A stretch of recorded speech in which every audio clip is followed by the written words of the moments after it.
Is the Hierotitan any good in patch 5.1? This is relevant because they keep futzing with it, as in introduce new things don't work, make new things actually work, and so I put my X on the map and say, we are here. And so it is with the Hierotitan. So let's dig this one up from the desert and see how it looks all spruced up.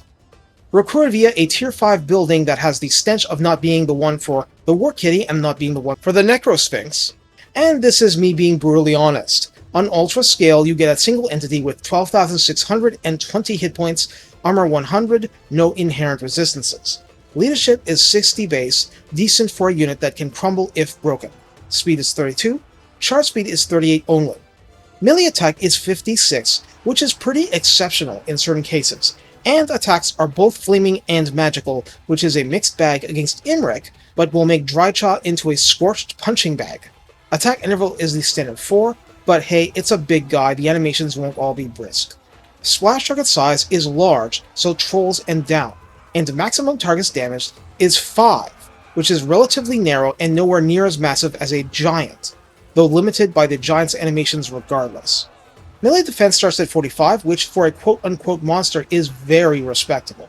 Weapon strength is given as 570, split between 140 base and 430 armor piercing, which is a very, very respectable amount of pain. There is no bonus versus large or infantry.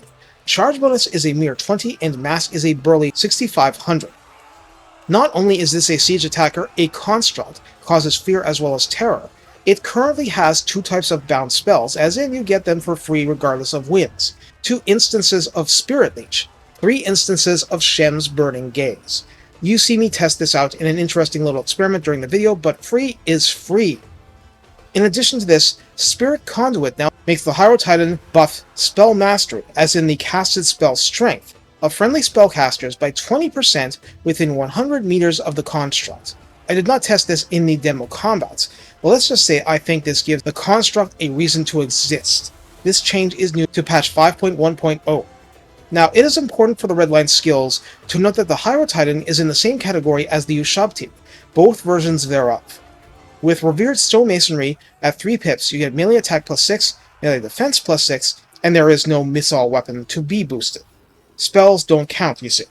Ancient Stone grants rank 7 Hierotitans, I'm being cute, leadership plus 5, weapon strength plus 12%, and spell resistance 15%, which is interesting because they don't have such resistance by default. In the tech tree, everything is stuck within the wisdom of the 4th dynasty, with Dark Brotherhood providing plus 5 melee attack, plus 5 melee defense, and 10% ward save. Stronger Binding applies to both Hierotitans and Tomb Guard, providing plus 10 armor and plus 10% strength. So how do we use the new Hierotitan? Well, we're not expecting it to be a Chaos Giant and smack around 10 entities at once, now are we? We're not expecting anything for charging in, though any bonus is a good bonus. No, what we're expecting out of this unit is to act as a general-purpose brawler, to clog up the works, act as an enormous impediment to the enemy advance, and to function as an assassin. Wait, battle. How can it be speed 32 and function as an assassin? Well, Shem's Burning Gaze has its uses since its buff, and combining with the Spirit Leech non-overcast that it is, I'm deliberately using it against a bad case in this video.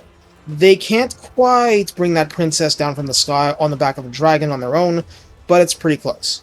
Now imagine if she was on foot. Shem's Burning Gaze might be a harder sell, but Spirit Leech will work just fine, and close combat, gods forbid.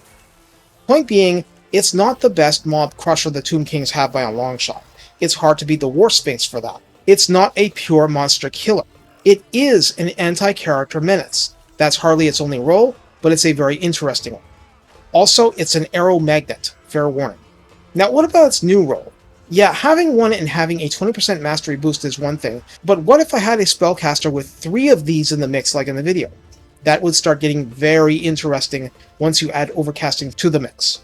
The Tomb Kings, until now, have completely lacked any kind of mechanic that makes them serious competitors in the spellcasting department, like the ridiculous stacking you can get with a Kairos army, or, well, Gelt's mechanics are in a league of their own now, in the current Immortal Empires. And that's fine, it's just to say this is new, and it is exceedingly intriguing. 100 meters is generous enough that a spellcaster anywhere near the center of battle can benefit from it, and even away from it, the Hierotitan's 3 Shem's Burning Gaze casts will at least soften up the foe a little. It's not hard at all to stick 3 Titans in the middle of a mosh pit. So what happens when he casts Banishment in the middle? It won't exactly worry the Titans much, but what about all the infantry nipping at their heels? There is potential here, and how far it goes is beyond the scope of this video, but I want the Hierotitan on the map. I hated seeing it as the undisputed runt of the top-tier construct litter without a true reason to exist. Now it has one. In the meantime, flaming and magical attack on the same unit with a very high weapon strength, generous base melee attack and defense, and your Tomb Kings and Necrotechs can most certainly help with that. And we're talking some serious trolling the trolls, sending the Skin Wolves packing, setting Dryka's world on fire. Okay, you get the idea. This can be an interesting counter pick in the right situation. You just need to have a center battle to wade into, or Speed 32 will fail to get you much of anyway. Take care, and have fun unleashing the hero of the Titans.